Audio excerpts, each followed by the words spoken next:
আরজিকর কাণ্ডের জেরে চিকিৎসকদের কর্মবিরতি চলছে। মুর্শিদাবাদের পর সিউড়ি সুপার স্পেশালিটি হাসপাতালের ছবিটা কি? আউটডোরে পরিষেবা বন্ধ, হাতজোড় করে রোগীদের চলে যেতে অনুরোধ করছেন চিকিৎসকরা। শহরের সব প্রাইভেট চেম্বারও সকাল 8টা থেকে বিকেল 4টে পর্যন্ত বন্ধ থাকছে। আমরা সারা বছর আপনাদের পরিষেবা দিই, আজকের কাল থেকে আবার দেবো, কিন্তু আজকে আউটডোর পরিষেবা দিতে পারছি না, তার জন্য আপনাদের অসুবিধা হবে আমরা জানি, কিন্তু আমাদের জন্য আপনারা পাশে আছেন কিনা আগে বলুন। তো এইটা যদি থাকেন আমরা খুশি হবো, আমরা আপনাদের আরও মন দিয়ে পরিষেবা দেবো, আজকেও দেবো, কিন্তু আজকে একটু আমরা সবাই জমা যেতে চাইছি, আমাদের মন বোঝার চেষ্টা করছি। আপনারা অবশ্যই কেন চলবেন, আপনারা যারা এসছেন ডিসচার্জ হয়ে বলবেন, যার জন্য ক্ষমা চাই। আর এত বড় একটা কাজ আপনারা পাশে না থাকলে কথা বলবো। আমাদের সঙ্গে রয়েছেন আমাদের প্রতিনিধি ভাস্কর মুখোপাধ্যায়। ভাস্কর, আমরা শুনছি চিকিৎসকরা হাত জোর করে অনুরোধ করছেন রোগীদের ফিরে যেতে। আজকে তারা পরিষেবা দিতে পারছেন না, আরজিকর কাণ্ডের ঘটনায় তারা তাদের পাশে থাকতে অনুরোধ করছেন। কি প্রতিক্রিয়া রোগীদের? দেখো, একদমই আজকে আমরা যদি সকাল থেকে দেখি তাদের সিউড়ি সুপার স্পেশালিটি হাসপাতাল, সেখানে যে বহির্বিভাগ রয়েছে সেখানে বহির্বিভাগ প্রচুর মানুষ আজকে রোগীরা ভিড় করেছেন, কারণ গত 4 দিন ধরেই একটা ঝামেলা চলছে, অর্থাৎ কখনো দেওয়া হচ্ছে কখনো দেওয়া হচ্ছে না টোকেন।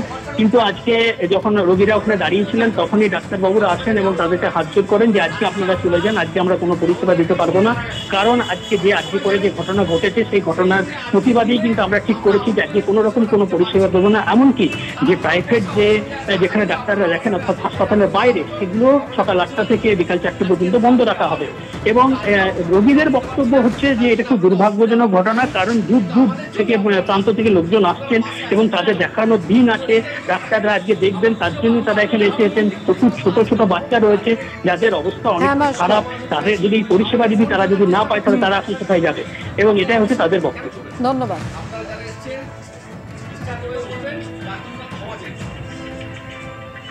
মুর্শিদাবাদ মেডিকেল কলেজের ছবি এই মুহূর্তে আপনাদের সামনে রাখবো। সকালে আউটডোর খোলার টিকিট দেওয়া শুরু হয়েছে, কিন্তু চিকিৎসক অমিল। চিকিৎসক না থাকলে টিকিট দেওয়া হলো কেন, প্রশ্ন তুলছেন রোগী ও তাদের আত্মীয় পরিজনেরা।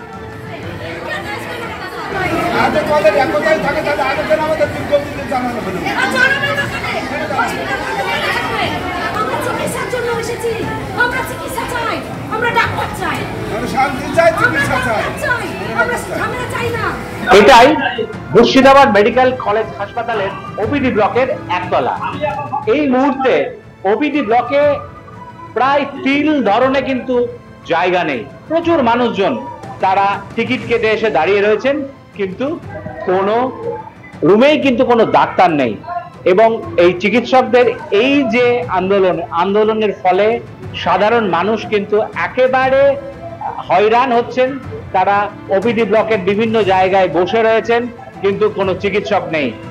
তাদের একটাই বক্তব্য, যদি চিকিৎসক না আসেন তাদের টিকিট দেওয়া হলো কেন, কেন তাদের টিকিট দিয়ে এই ধরনের হয়রানির শিকার হতে হলো, সেটাই কিন্তু এখন তাদের সবচেয়ে বড় প্রশ্ন। মানুষজন দাঁড়িয়ে রয়েছেন, কোনো চিকিৎসক নেই, সমস্ত ঘর লাগানো রয়েছে, মানুষজন অপেক্ষা করছেন যদি চিকিৎসকরা আসে, কিন্তু আদৌ চিকিৎসকরা আসবেন কিনা সেটা কিন্তু কেউই জানেন না। এবং মানুষজন এইভাবে সকাল থেকে দাঁড়িয়ে রয়েছেন। কখন থেকে দাঁড়িয়ে রয়েছেন? ভোর 5টা। 5টা থেকে এসেছেন? জি। ডাক্তার নেই তো জানেন না? না, জি না, জানি না। জানেন না? জানবো কেমন করে? ওই টিকিট কাউন্টারটা তো অফ করে থাকা দরকার, সেটা তো হয়নি, তাহলে জানবো কেমন করে? টিকিট কেন ছাড়লো? টিকিট কেন থাকতাম তাহলে আসতাম না আমরা। হ্যাঁ, আমরা তো হারে টাকা, আমরা তো মান্দালে পাচ্ছি না, দাঁড়িয়ে গেলাম টিকিট কেটে। এই ছোট থেকে এসে বোর্ডার এসে বসে দাঁড়িয়ে বসে থাকছে, আর পাচ্ছি না কোনো অসুবিধা। চিকিৎসা নাই, কোনো চিকিৎসা নাই। এটা তো ঘোষণা হয়েছিল ডাক্তারবাবুরা আজকে থাকবেন না। আমরা জানি না, দেখি কবে ঘোষণা হয়েছে জানি না। টিকিট কাটেছে কেন? টিকিটটা কেন দিছে? টিকিট দিয়ে পয়সা নিচ্ছে, এন্ট্রি করছে, আবার কাউন্টার খুলেছে ওষুধের, আবার এখানে ওই ডাক্তার আসবে না, এটা কি করে হয়? রোগীদের এবং তার পরিবারের লোকজনের অভিযোগ কিন্তু একটাই, যদি চিকিৎসকরা ধর্মঘটে যান, চিকিৎসকরা যে না আসেন, কেন তাদের ওপিডিতে টিকিট দেওয়া হলো, সেটাই কিন্তু তাদের ক্ষোভের মূল কারণ।